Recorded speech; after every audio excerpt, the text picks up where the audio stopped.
সমষ্টিতে আজকে মন্ডল অফিসে আমরা উপস্থিত হয়েছি।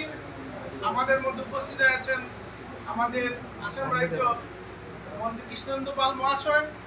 তোর সঙ্গে আমাদের এখানে উপস্থিত আছেন আমাদের লোহাইপুয়া এবং পাথারকান্দি মন্ডলের সভাপতিদ্বয় এবং পূর্ববর্তী সভাপতিদ্বয় এখানে উপস্থিত আছেন এবং আমার জেলার থেকে আমার জেলা সম্পাদিকারা উপস্থিত আছেন। তোর সঙ্গে ভারতীয় জনতা পার্টির সর্বস্তরের কার্যকর্তাবৃন্দ। আজকে আমাদের অনেক খুশির দিন। এই বিধানসভা আসনে আমাদের যে পঞ্চায়েত নির্বাচনে আজকে আমাদের উজ্জ্বলের শেষ তারিখ ছিল 17 এপ্রিল। আর আজকে বিকালে আমরা সবাই জানতে পেরেছি আমাদের 4টে জেলা পরিষদের মধ্যে আমরা 2টি জেলা পরিষদে আনকন্টেস্টে জয়ী হয়েছি। আমাদের 23টি আঞ্চলিক পঞ্চায়েতের মধ্যে আমরা 12টিতে বিনা প্রতিদ্বন্দ্বিতায় জয়ী হয়েছি। এই যে বিধানসভা চক্রে সমগ্র আসামে আমাদের প্রিয় মুখ্যমন্ত্রী হেমন্ত বিশ্ব শর্মার নেতৃত্বে যেভাবে সরকারের নেতৃত্ব দিচ্ছেন এবং আমাদের মন্ত্রী কৃষ্ণেন্দু পাল মহাশয় যেভাবে বিধানসভাকে সাজিয়ে মানুষের উন্নয়নে কাজ করছেন, এই জন্যই এখানকার মানুষ বা বিরোধী দলেরা এখানে কোনো ধরনের ক্যান্ডিডেট দিতে পারছে না এবং অনেক চেষ্টা করেও ওরা ওদের ক্যান্ডিডেট তৈরি করতে পারছে না। এই কারণে আমরা বিনা প্রতিদ্বন্দ্বিতা এখান থেকে জয়ী হচ্ছে। বন্ধুগণ, আজকে আমাদের এই মন্ত্রী কৃষ্ণেন্দু পাল মহাশয়ের সুযোগ্য নেতৃত্বের কারণে এই অঞ্চল যেভাবে উন্নত থেকে উন্নত করে যাচ্ছে, আজকে সত্যি আমরা গর্বান্বিত। প্রত্যেক ভারতীয় জনতা পার্টির কার্যকর্তারা আমরা এই যে আমাদের বিধায়ক তথা এখানের মন্ত্রী কৃষ্ণেন্দু পাল মহাশয়কে এখানে পেয়েছি, এই জন্য আমরা সবাই গর্বান্বিত। মহাশয়কে ওনার সঙ্গে মন্ত্রিসভায় কাজ করার যে সুযোগ দিয়েছেন, সেই সুবাদে আমি আজকে মন্ত্রী হিসাবে আমি কাজ করার সুযোগ পেয়েছি এবং আমি নিজের কনস্টিটিউয়েন্সিতে খুব কম সময় ছিলাম। তারপর আমাদের প্রথম অ্যাডভান্টেজ আসাম, তারপর অ্যাডভান্টেজ আসামের পর আমাদের অ্যাসেম্বলি, প্রায় 2 মাস অ্যাসেম্বলি ছিল। আমি জাস্ট 5-7 দিনই আমরা কনস্টিটিউয়েন্সিতে এসেছি বা কোনো সময় নিতে পারি নাই।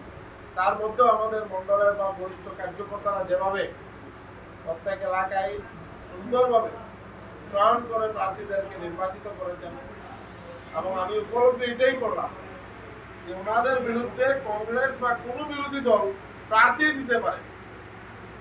যেমন এখানে অনিল কুমার ত্রিপাঠী, উনি চা বাগানের ছেলে।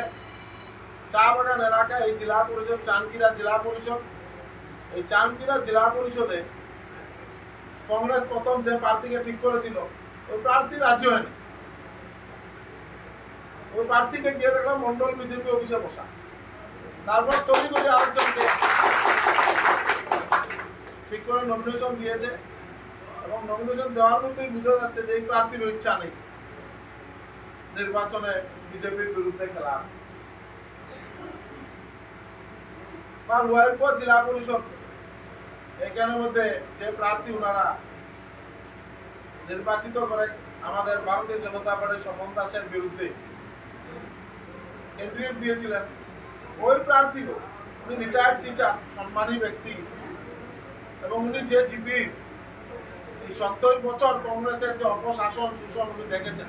আর এই 9 বছরে বালি পিপলা জিপি বর্তমানে অনেক উন্নয়নের যে আলো এই জিপিতে গিয়ে পৌঁছেছে। ওই এলাকায় যারা রেশন কার্ড ছিল না, রেশন কার্ড পেয়েছে, রাস্তা হয়েছে, বিশুদ্ধ পানীয় জল পৌঁছে গেছে। এইভাবে অনেক ধরনের এডুকেশনের ক্ষেত্রেও, হেলথ সেক্টর, প্রত্যেক সেক্টরে কাজ হয়েছে। তাই উনি দেখেছেন যে ওনাকে জবরদস্তি ক্যান্ডিডেট করা হয়েছে। উনি দেখেছেন যে এই বয়সে নির্বাচনে বর্তমানে কংগ্রেসকে কেউ পছন্দ করছে না।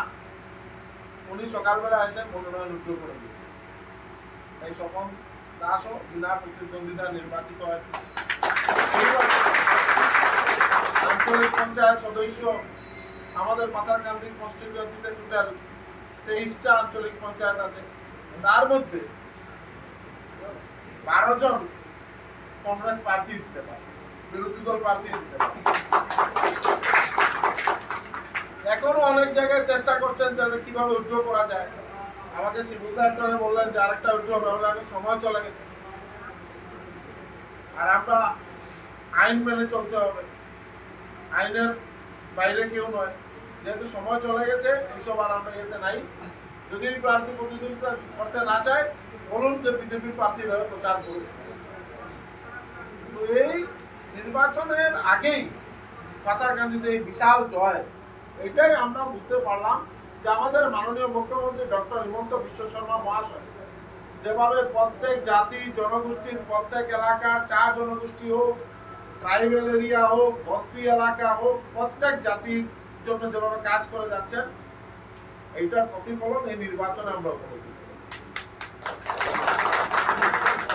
এই নির্বাচনে আমরা এটাই বুঝতে পারছি যে নাগরিকরা মুখ্যমন্ত্রীর উপর পূর্ণ আস্থা আছে, নাগরিকদের ভারতীয় জনতা পার্টির উপর পূর্ণ আস্থা আছে।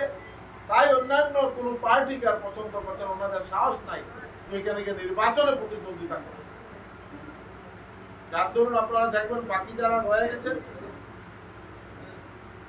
11 মে কাউন্টিং এর দিন বুঝতে পারবেন যে পাতারকান্দির আঞ্চলিক পঞ্চায়েতে 100% জয়, 100%। জেলা পরিষদ যে দুইজন আছেন ওনারা শুধু সময়ের অপেক্ষা। আমাকে আমার জেলা সভাপতি বললেন ওইটাও মনে হয় উইথড্র করতেছিল, আমি বললাম উইথড্র করার প্রয়োজনে খেলতে বলুন, সে ঘুরছে। আমার কথা হলো নির্বাচনের প্রতিদ্বন্দ্বিতা হোক,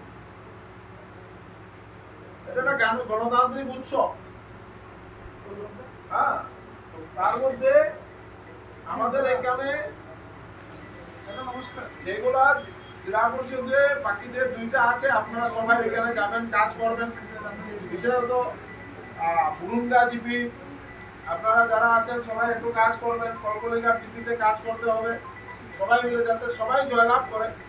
এবং আমি আশাবাদী পাতারকান্দিতে 100% ভারতীয় জনতা পার্টির প্রার্থী হবে। এটা আমি আশাবাদী এবং 11 তারিখ আপনারা দেখবেন কথা এবং কাজ মিলছে কিনা না। আমি আশাবাদী এবং 100% জয়লাভ করব। আমরা কিন্তু কোনো ধরনের কোনো ভয় পাবো কি নেই।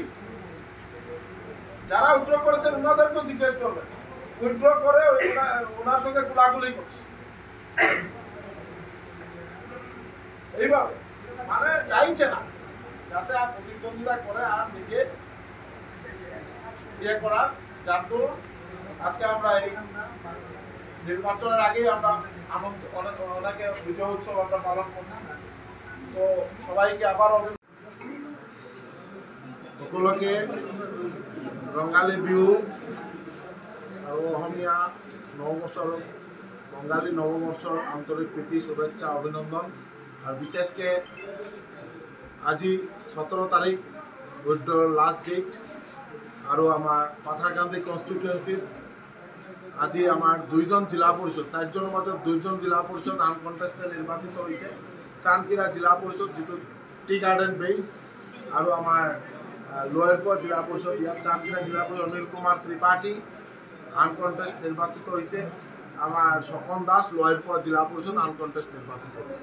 আর খুব আনন্দের কথা আমার ইয়াত আপনারা দেখিছে যে 12 জন 23 জনের মাজত 12 জন আঞ্চলিক পঞ্চায়েত সদস্য আনকন্টেস্ট নির্বাচিত হয়েছে। আর গ্রুপ সদস্য এতিয়ালৈকে আমি হিসাবটো পোৱা নাই। আমি যেটা খবর পাইছো বহুত কেইটা জিপিত আনকন্টেস্ট গ্রুপ সদস্য নির্বাচিত হয়েছে। তাতে আমি এটু উপলব্ধি কৰিব পাৰিছোঁ আমার মাননীয় মুখ্যমন্ত্রী ডক্টর হিমন্ত বিশ্ব শর্মা মহোদয়ে এই যে অক্লান্ত পরিশ্রম, প্রত্যেক এলাকার সম উন্নয়ন, মানে ডিসেন্ট্রালাইজেশন অফ পাওয়ার, একদম রুট লেভেলে যাতে পঞ্চায়েত রাজ স্থাপিত হয় আর একটা সুন্দর পঞ্চায়েত রাজ ব্যবস্থা যাতে পরিচালিত হয়, তার কারণে মাননীয় মুখ্যমন্ত্রী মহোদয়ের যে আগ্রহ, তার কারণে যে প্রয়াস গোটেই পাথারকান্দির রাইজে এইটো হোৱাৰি জনাইছে, তেওঁলোকে আশীর্বাদ দিছে। যার কারণে আপোনালোকে এইটো উপলব্ধি কৰিব পাৰিব যে আমার তাতে যিমান আঞ্চলিক পঞ্চায়েত সদস্য আছে 100% ভারতীয় জনতা পার্টির প্রার্থী জয়ী হব। আর জেলা পরিষদ সাইডটাই ভারতীয় জনতা পার্টি জয়ী হব, তাতে কোনো সন্দেহ নাই। আর আপনারা দেখিব গোটেই অসমত ভারতীয় জনতা পার্টির জয় জয়কার হব। 11 মে যেদিন কাউন্টিং হব প্রত্যেককেইটা জেলাত আঞ্চলিক পঞ্চায়েত আর জেলা পরিষদও ভারতীয় জনতা পার্টির জয় জয়কার হোক। এটুই আমার মাননীয় মুখ্যমন্ত্রী ডক্টর হিমন্ত বিশ্ব শর্মা মহোদয়ের যে প্রয়াস, যে চেষ্টা, যে ডেভেলপমেন্টের কারণে বরাক উপত্যকা হোক, ব্রহ্মপুত্র উপত্যকা হোক বা পাহাড় হোক বা ভয়াম হোক, প্রত্যেক এলাকায় যে ডেভেলপমেন্টের কারণে যে প্রয়াস মাননীয় মুখ্যমন্ত্রী মহোদয় চলাই গৈ আছে তাৰ প্ৰতিফলন আমি এতিয়া উপলব্ধি কৰিব পাৰিছোঁ। আৰু মাননীয় মুখ্যমন্ত্ৰী যাতে যেনেকুৱা আমাৰ অসমখন আগবঢ়াই লৈ গৈ আছে, এনেকুৱা যাতে মাননীয় মুখ্যমন্ত্ৰী আৰু সেইভাৱে যাতে আগবঢ়াই লৈ যায়, মা কামাখ্যাৰ শ্ৰীচৰণে প্ৰাৰ্থনা কৰি আছোঁ। মুখ্যমন্ত্ৰী মহোদয়ক যাতে আৰু শক্তি দিয়ে, আমাৰ গোটেই অসমৰ উন্নয়ন যাতে আৰু হয়, এইটোৱে আমাৰ